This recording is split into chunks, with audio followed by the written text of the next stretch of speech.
अनाज मंडी पीपली में आड़ती व sector 10 world wide immigration office पर गोली चलाने के मामले में आरोपी गिरफ्तार। जिला पुलिस ने अनाज मंडी पीपली में आड़ती व sector 10 world wide immigration office पर गोली चलाने के मामले के आरोपियों को गिरफ्तार किया है।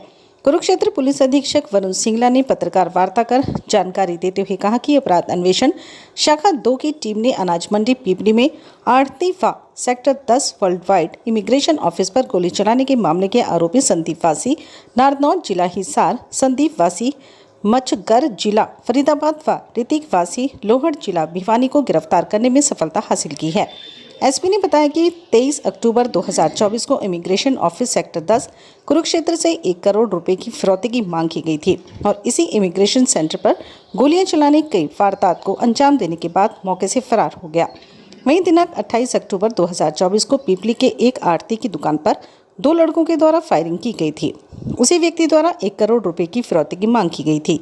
निरीक्षक मोहन लाल इंचार्ज अपराध अन्वेषण शाखा 2 की टीम ने सेक्टर 10 कुरुक्षेत्र व अनाज मंडी पिपली कुरुक्षेत्र व घरौंडा जिला करनाल की वारदात को अंजाम देने के मामले में गुप्त सूचना के आधार पर गांव गड़ी मुल्तान के मोड़ पर नाकाबंदी शुरू कर दी और गांव केमला की तरफ से आने वाली मोटरसाइकिलों को चेक करना शुरू कर दिया, जो थोड़ी देर बाद ही गांव कैमला की तरफ से एक मोटरसाइकिल आती दिखाई दी, जिसको रोकने का इशारा किया, लेकिन उपरोक्त चालक मोटरसाइकिल को गांव गड़ी मुल्तान की तरफ बड़ी तेजी रफ्तार से भगाकर ले जाने लगा। तो पुलिस पार्टी द्वारा उनका पीछा किया तो मोटरसाइकिल पर सवार लड़कों ने अपने अपने हथियार से पुलिस टीम के ऊपर जान से मारने की नीयत से सीधा फायर किया।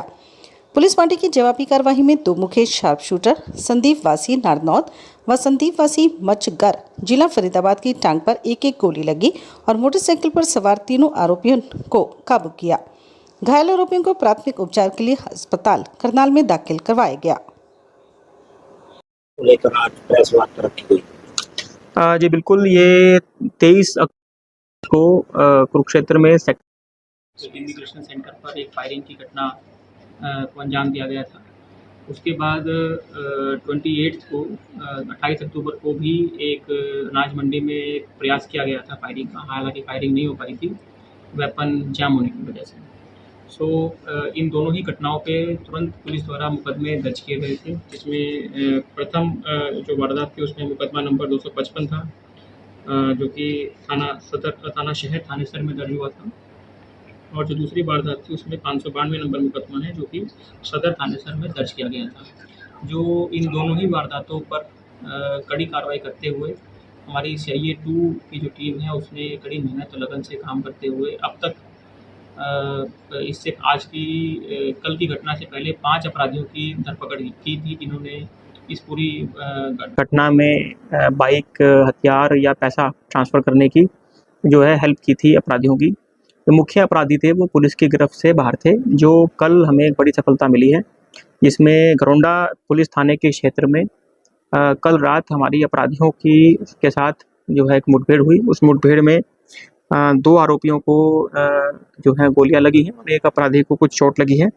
जो यह पुलिस को सूचना मिली थी, गुप्त सूचना, कि यह अपराधी दोबारा से किसी वारदात को अंजाम देने की फिराक में है और करनाल क्षेत्र में ये घूम रहे हैं। उस सूचना पर काम करते हुए पुलिस टीमों द्वारा दबिश दी गई, चेकिंग की गई और चेकिंग करने उपरांत 3 अपराधियों की धरपकड़ की गई है, और जिनके नाम हैं संदीप पुत्र रामविलास वासी गांव नारनौल, संदीप पुत्र मनोहर गांव मचगर थाना सदर बल्लभगढ़ और ऋतिक पुत्र अशोक वासी लोहड़ बाजार जिला भिवानी।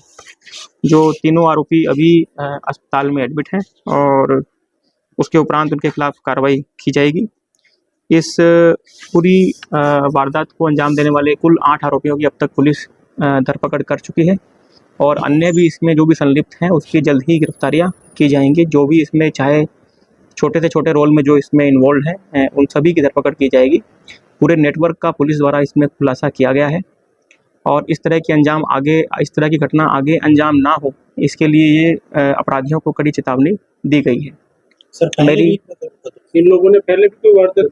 हाँ जी, ये जो इसमें मुख्य तौर पे जो 2 शूटर्स जो हैं वो जो दोनों संदीप नाम से हैं, इन दोनों के ऊपर प्रीवियस क्रिमिनल हिस्ट्री है। मुकदमे पहले भी इनके ऊपर आप ये कह सकते और आर्म्स से संबंधित जो फायरिंग के हैं वो उसके संबंधित मुकदमे भी हैं, इनके ऊपर चोरी इत्यादि के मुकदमे भी हैं। तो इन दोनों ही क्रिमिनल्स की प्रीवियस क्रिमिनल हिस्ट्री रही है। अन्य आरोपियों की जो हिस्ट्री है वो चेक की जा रही है। और मेरी आपके माध्यम से आम जनता से, व्यापारी वर्ग से ये अपील है कि किसी भी तरह के इस तरह के अपराधियों की किसी भी धमकी या बात में आने की कोई आवश्यकता नहीं है। आप पुलिस प्रशासन पर, हमारे हरियाणा के प्रशासन पर, आप हरियाणा सरकार पर विश्वास रखें और हम इन अपराधियों की धरपकड़ लगातार कर रहे हैं। और किसी भी तरह की आपके पास कोई भी सूचना, कॉल इत्यादि अगर आती है तो आप तुरंत पुलिस को संपर्क करें ताकि इनकी धरपकड़ की जा सके। इमिग्रेशन वाली जो फायरिंग है उसी के अंदर मैं आपको बता रहा हूँ कि इसके संबंधित ये सभी मिलकर एक गैंग के रूप में काम कर रहे थे। ये सभी इन्वॉल्व थे और कुल 8 लोगों की हमने गिरफ्तारियां इसमें की है।